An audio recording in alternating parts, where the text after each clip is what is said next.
with a joint seminar on Nonviolence, Our Only Hope by Mr. Tushar Gandhi, the great-grandson of Mahatma Gandhi and founder of Mahatma Gandhi Project Committee.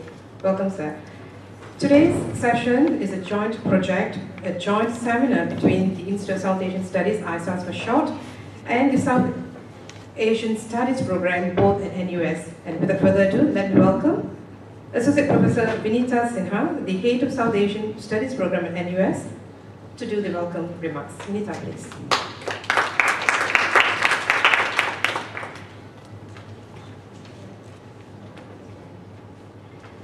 Good afternoon, Mr. Tushar Gandhi, Mr. A.R. Jumaboy, Deputy Indian High Commissioner, Mr. Namgyal, Professor S.D. Muni, NUS colleagues, especially colleagues from ISIS and FASS, ladies and gentlemen, distinguished guests, students and friends, long list.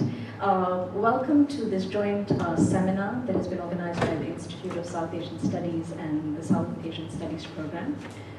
It's first of many ventures we hope to undertake in the months and years to come. It's my privilege to host this seminar and to welcome Mr. Tushar Gandhi for a very interesting afternoon. We look forward to hearing you speak about nonviolence, which is not only relevant, but it's a philosophy that continues to inspire many around the world. So I look forward to a stimulating afternoon. Thank you very much for coming.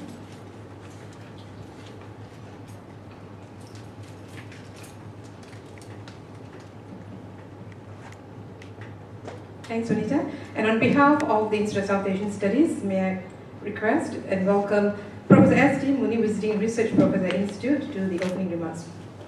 Prof. Muni, please.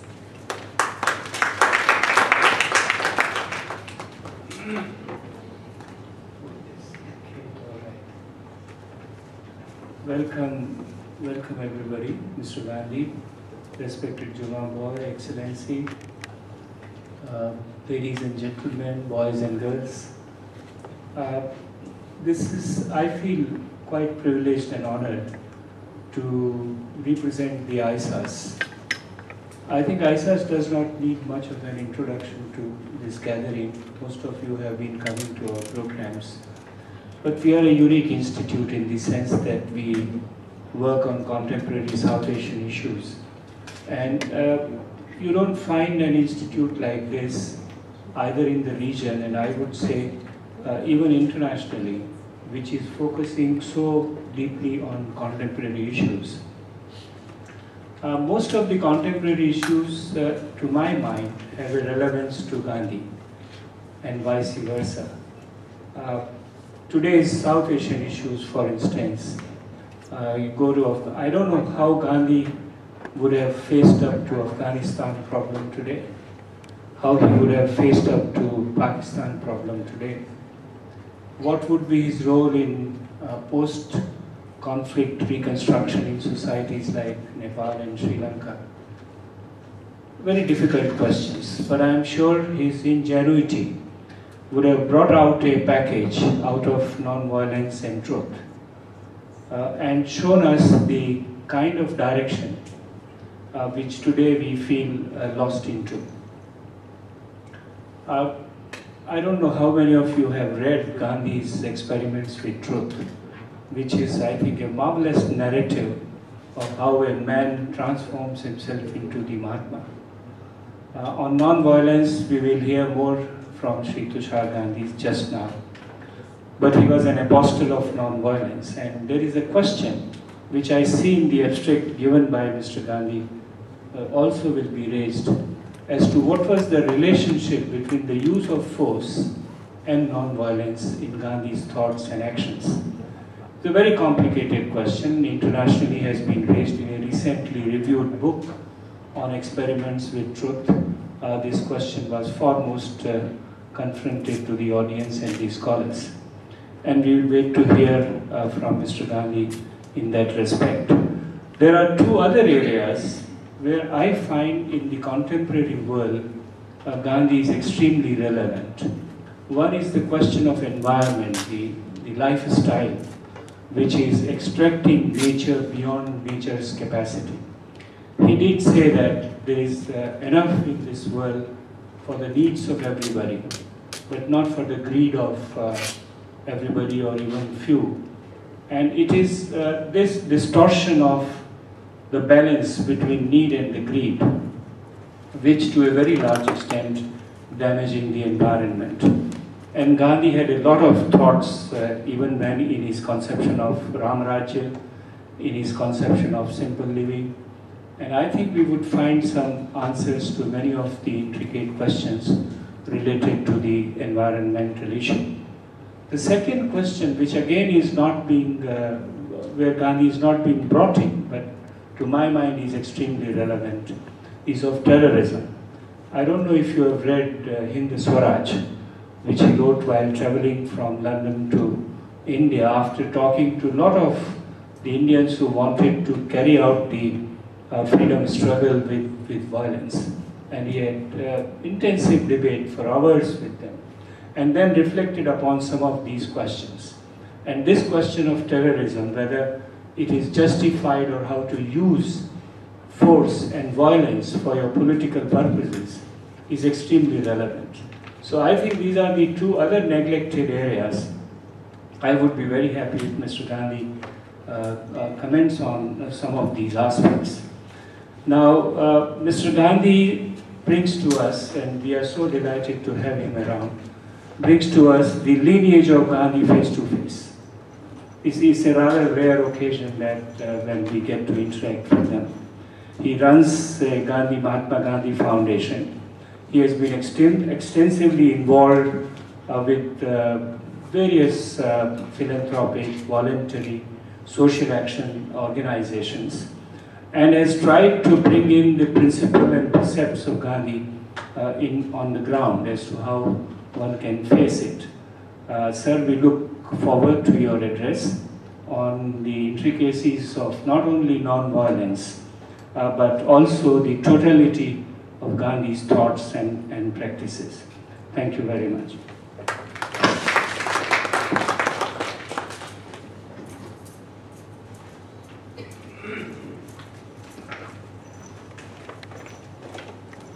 Thank you, Prof. Muni. Next, we have Mr. Amarali Jumaboy, Chairman Mahatma Gandhi Project Committee, Gopi of Singapore, to say a few words about Mr. Gandhi again. So, may I request you, sir? Thank you.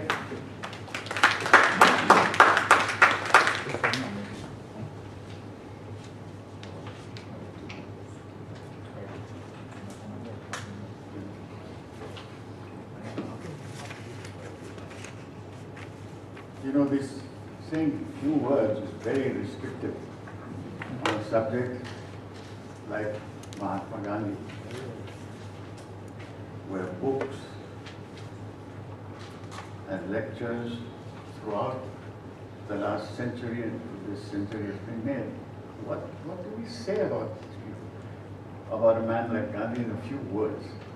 Professor Muni just said, he quoted something about food. Gandhi's quotation says, "Earth provides enough to satisfy every man's needs, but not every man's greed."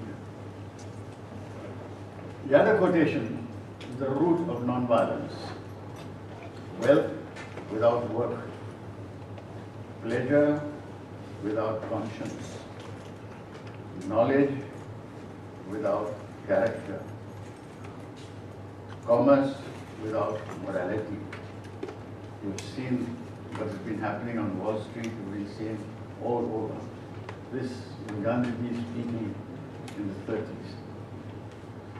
Science without humanity, worship without sacrifice, politics without principles. This encapsulates, I thought, this is just one of the thousands of quotations one can get from Gandhi of who this man was and what his thoughts were.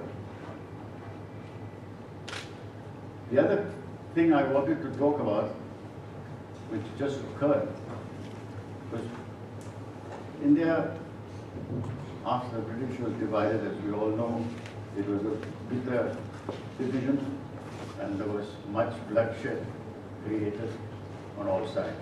What was Gandhi's role? He went to each of these areas and fasted and brought Muslims and Hindus together and made them swear that they will not kill each other, whether it was in Bengal, in Awfali, and Mr. Jinnah from Pakistan sent him a message saying, please continue your fight for Hindu-Muslim unity, and we support this. So, once a result of a political action, or a military action takes place, its result is felt. And Gandhiji had divorced himself from politics. His goal was to save people and their lives and to prove it by giving his own life. Now this is the Gandhi that the world is seeing, and this is the Gandhi that attracts us. I'm sure,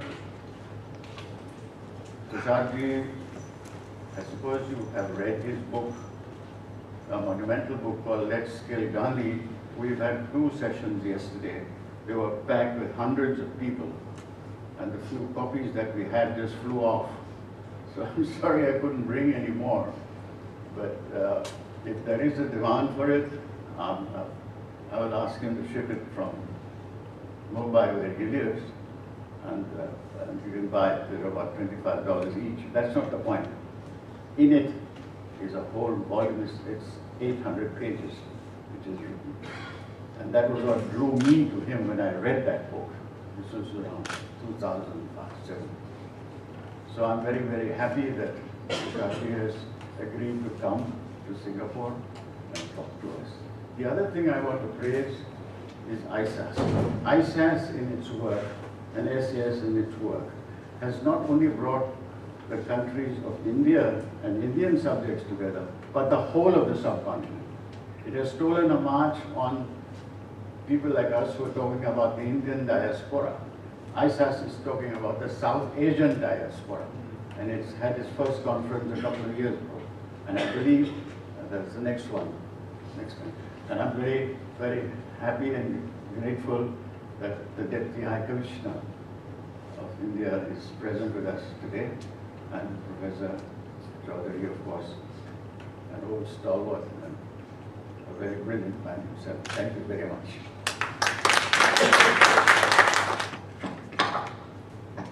Thank you, Mr. Jumaboy.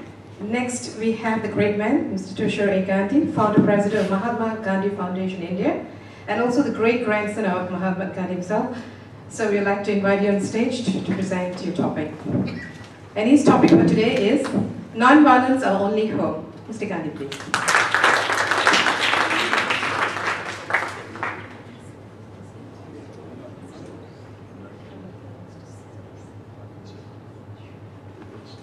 Acceptable to everyone. It's okay if I sit and talk? Yes. Because holding that mic is a bit of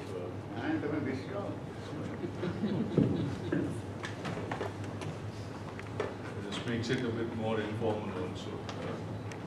Thank you very much, everyone, all the dignitaries, all the friends, everyone in the audience.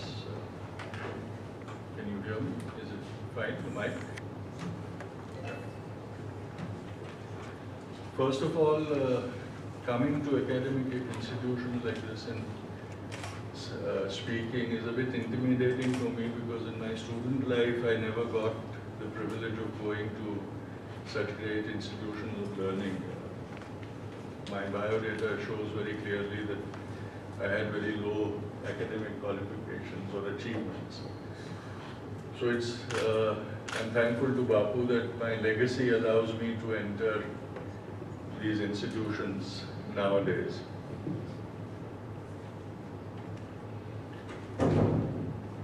The topic of nonviolence is sometimes a bit difficult to speak about, because general perception of nonviolence today is the reactive one. You only talk about nonviolence when there is conflict. You only talk about nonviolence when there is strife. And then the challenge is thrown as to how Bapu would have reacted to that to the violence with nonviolence. Especially in the wake of 9/11. I used to be asked this question a lot by email in seminars and talks and things. as to how one was supposed to deal non-violently with a jihadist or a terrorist who was intent on blowing himself or herself up. How would you behave non-violently with them? The idea sounds very fascinating because nobody has tried to react non-violently with any of the people hell-bent on destroying themselves along with others. The fact is that non-violence is not a medicine in an emergency. It's not a medicine for headache that you take when you have a splitting headache. It is something that has to be put in practice when the symptoms become apparent. And the symptoms of terrorism start off, have very deep roots and very long histories. It is because either a cry for justice or a cry for equality or understanding, or even a misplaced sense of injustice creates. And when that is ignored, it turns into a destructive anger. And Bapu would never have waited for it to reach that crisis period before addressing that situation. So, it's very difficult to answer a question saying what would Bapu have done in facing a human bomber. Bapu would have seen those symptoms much before, and that is where, right in 1947, 46, 47, when he saw the seeds of Hindu-Muslim strife being planted, he started reacting to them. He started working towards them because he realized what was going to happen, what that was going to end up with. Unfortunately, he wasn't given time enough to establish his program or work diligently to bring about an understanding and peace, and that's where today in the subcontinent we see the situation of mistrust, suspicion and ill will amongst people who were not that far off together always. But Bapu's non-violence was not even dogmatic. It wasn't as if there was certain rules and certain definitions by which that non-violence was thrust upon people. It was never thrust upon people. It was always a voluntary acceptance of that non-violence, and the instances. I'm not going to talk on the theory of non-violence and things because it is a very deep rooted theory and everybody has to understand it on their own. But I want to talk about how Bapu's non-violence was practical and applicable in different situations. It started right from South Africa. In South Africa, when the Smuts government brought in the pass laws, there was a big anger amongst the Asian community in Africa against the conditions of the pass laws. And initially it was decided that the Asians would boycott. At the risk of being arrested, they would boycott registering for the pass laws. After that, Bapu had talks with General Smuts, and at the end of the talks, with certain conditionalities, Bapu accepted that they would register for the pass law. But the government would then withdraw that ruling and make the passing, the pass laws obsolete. There was a lot of anger in the Indian community at that time and the Asian community at that time in South Africa. And it was alleged that Bapu had committed a sellout. There was even talk about, I think, £3,000 as being the payoff for Bapu agreeing with General Smuts, and death threats were issued against Bapu because Bapu decided to be the first registrant for the pass laws.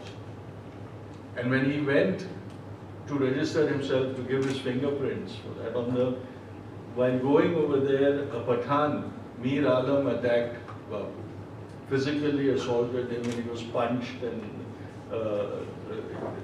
he fell down, and there was a lot of kicking and punching and things happening. And then Bapu was rescued and carried away to safety. And while he was being nursed, he requested the registrar, the government registrar, to come to that place, and he gave his fingerprint.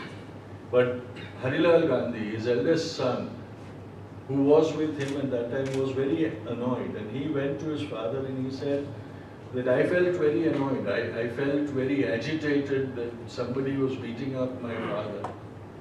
But because my father had avowed non-violence, I had to control my anger and not retaliate or not even, be able to save my father. And he says, I feel as if I have committed a sin. And in a very matter-of-fact tone, Bapu is reported to have told him that if he did not believe that non-violence was the way and he had to be passive while his father was being beaten up, he should have gone ahead and used whatever methods he felt right to save and protect his father.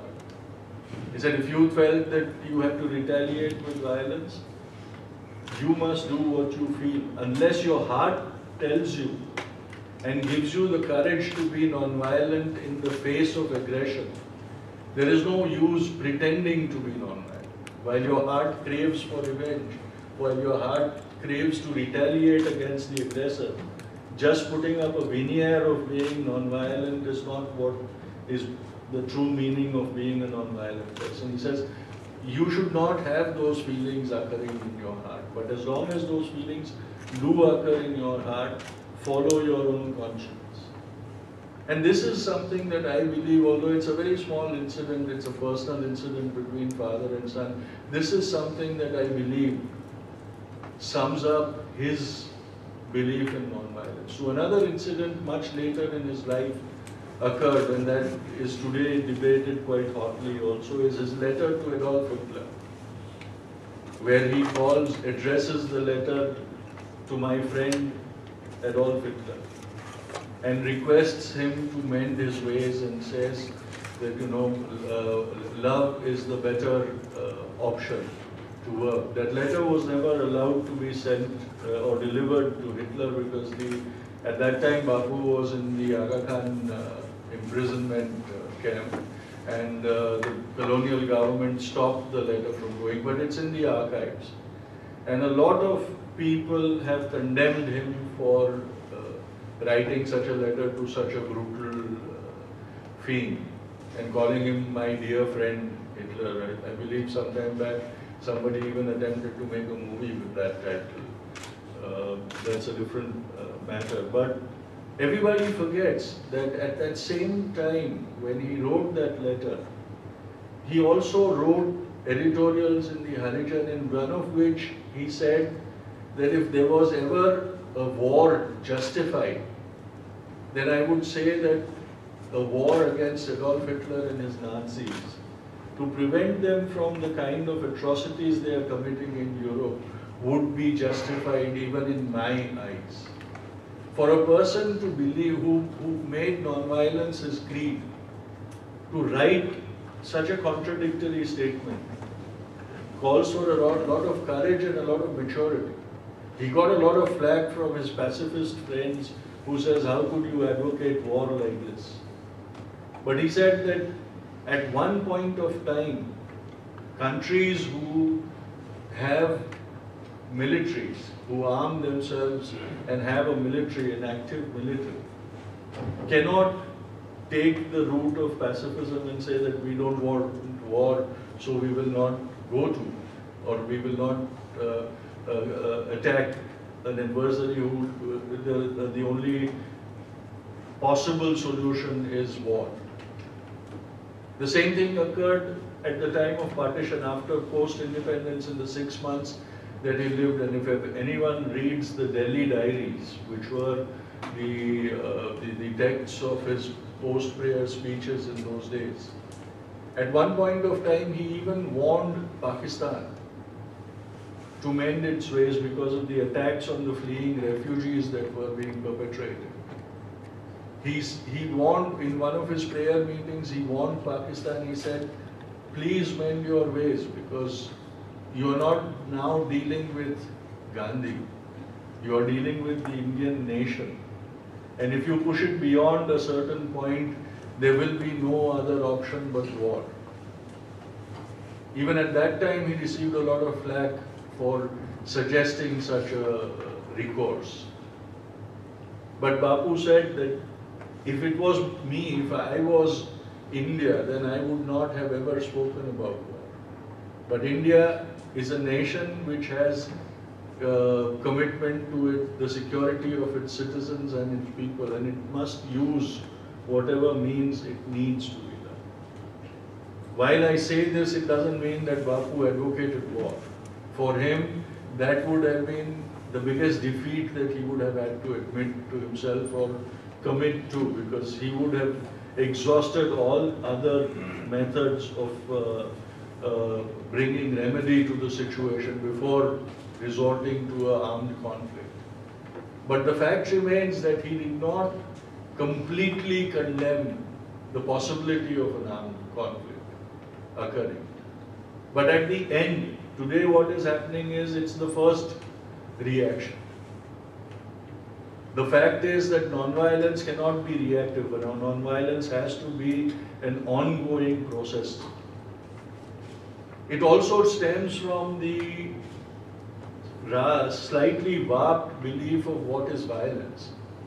Because for all of us, violence means strife, fighting, and physical abuse or killing. But non-violence is really not only that. Non-violence is also equally dangerous in its passive form. The prejudices that we live with, the labeling that we do of people, the thoughts that we have of hate and built from prejudice are equally violent, because they are the building blocks of active violence. They are like the DNA of violence. You have these prejudices ingrained into you, so you stop looking at certain people, certain communities, certain religions as equal humans. And the disparities, you start bringing them in, then you start labeling people with various prejudicial thoughts. And we do not ever consider how much passive violence we commit. Even all of us who don't really believe in the doctrine of violence, the violence of our thoughts leads to the violence of our actions. And that is what Bapu always talked about curbing. He wasn't worried about the violence of a conflict because he knew that the conflict could be limited and then resolved, because nobody could keep fighting endlessly. Even the greatest powers on earth had a limit to which they could support war. But when there is passive violence of thoughts and not in action, it breeds to a lot of resentment and hatred. And that is what brings about a lot of the conflicts that we have today. When Kashmir was invaded, Bapu, the general who was sent by the government of India to deal with the incursions, went to Bapu and asked him what his advice was, what his message was to the soldiers. Should they behave with the intruders in a non-violent, passive manner, or should they, as soldiers, fight them off? Bapu gave him a very succinct reply. He said that if the government of India had sent me to deal with the situation, I would have gone with non-violence. But they have sent soldiers, and the soldiers must do their duty. Now this is the kind of acceptance that that man had. Violence also is not only in deeds, it's also in not doing those deeds that one can be violent. And I'd like to conclude my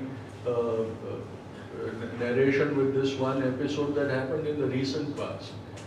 When the 2002 riots occurred in Gujarat, they were one of the darkest chapters of Indian history in recent times.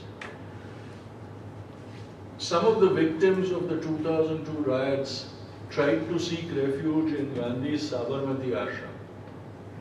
Unfortunately, Sabarmati ashram shut its gates. It locked up its gates and refused access to the refugees.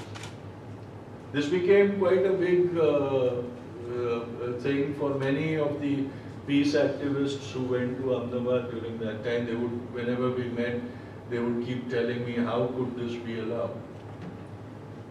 Now, unfortunately, what happened was the authorities of Sabarmati Ashram did not realize that they were not only caretakers of a real estate, but they were caretakers of a legacy of Gandhi. And in protecting the real estate that they were physically taking care of, they forgot about their duty to protect the legacy of non-violence of that man. The reason given by the management of Sabarmati Ashram was that they feared that if they allowed the victims to take refuge in Sabarmati Ashram, the aggressors may come into the ashram premises and may murder them in the ashram premises, or even vandalize the ashram itself. And they feared that a bloodbath in the premises of the Sabarmati Ashram would be a much more scandalous happening than they could face. Well, if Bapu was there, I think he would have said that we will all die together, but we will not allow the victims to die alone. And in that doing, if my home is burnt down, that will be the greatest victory of non-violence. And so the legacy and the thought is equally important when we talk about non-violence versus violence. Because the doctrine of violence is very clear-cut and very well defined. But the doctrine of non-violence has to come from one's heart. And it can only emerge from one's heart when we understand violence completely. As long as we do not understand every aspect of violence, it's not going to be possible for us to appreciate the possibilities of non-violence. As I said, I'm not a very big academic scholar, so I have my limitations, and I hope what I have said has made sense to all of you. I think I have run out of time now, I'm not sure, but can I continue? Okay. There is this, my father, Arun, I unfortunately did not have the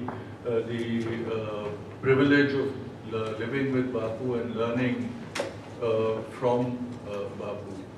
But my father, Arun, was privileged to spend his childhood in Bapu's ashrams, and so I grew up listening to a lot of stories of his interactions with Bapu. And I think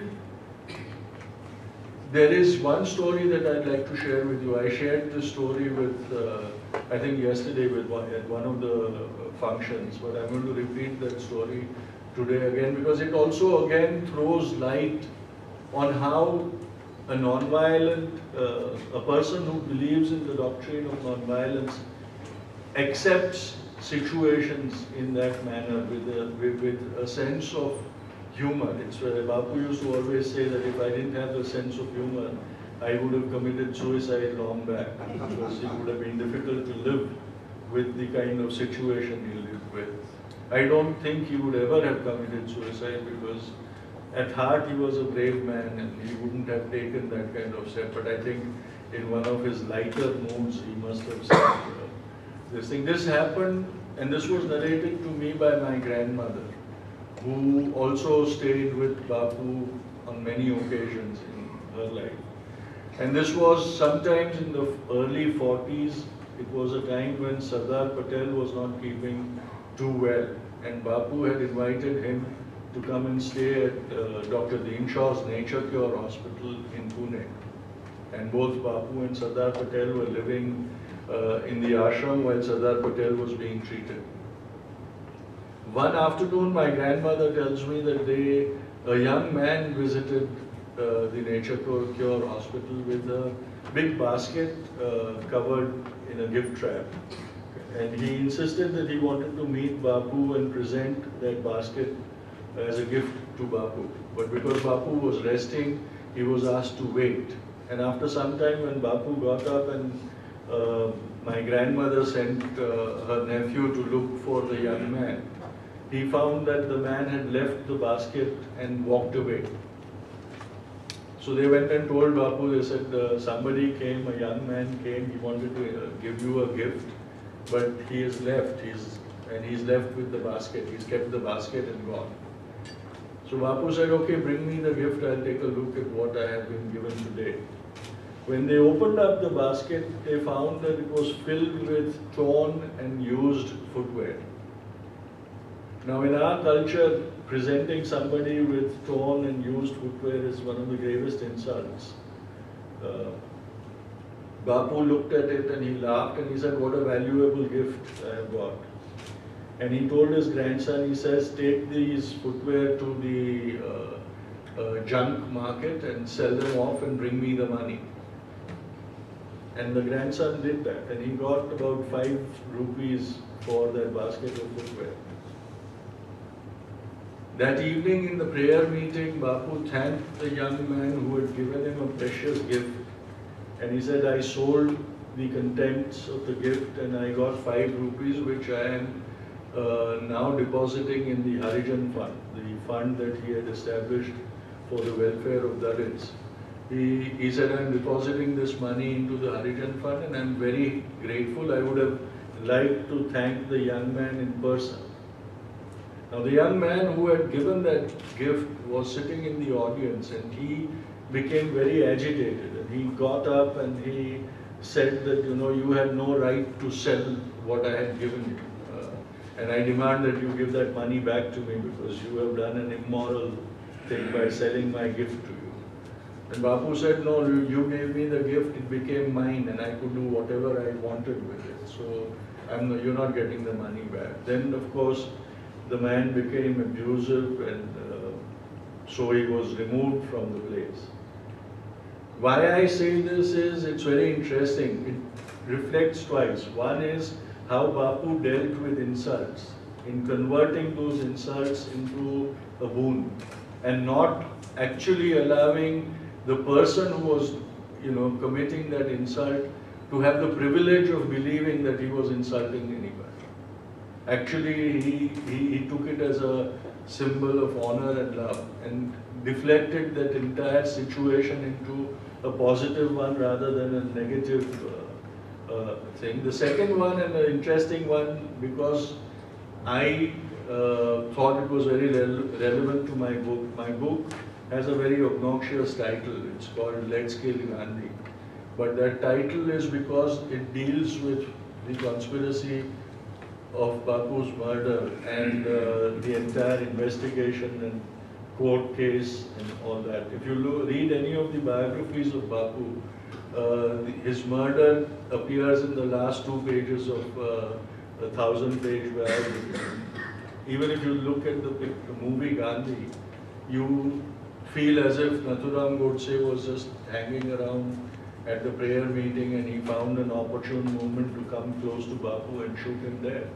But that's not the truth. There was a big, deep-rooted conspiracy behind his murder and a large organization working to achieve that. And I researched the whole thing for 5 years and put all the things together. I have nothing new to say in the book. What is new is, for the first time, everything, all relevant documents have been brought together in one book. And so people wanting to know about the murder and how it happened, because it was one of the most unique murders. If you look at it, just in the last 10 days, on 20th January, the same group of 5 people congregated at the same place at Birla House and at almost the same time at the prayer meeting attempted to murder Bapu and failed. And then one of them got caught, one of them got arrested, and eyewitnesses saw the others escaping and reported that to the police. And yet 3 leaders of the group escaped from Delhi, went back to Mumbai, collected funds, went all over India collecting weapons and everything. And 10 days later, on 30th January, the 3 of them came back to the same place at the same time and murdered Bapu. And in the history of political murders, it has never happened in such an easy way.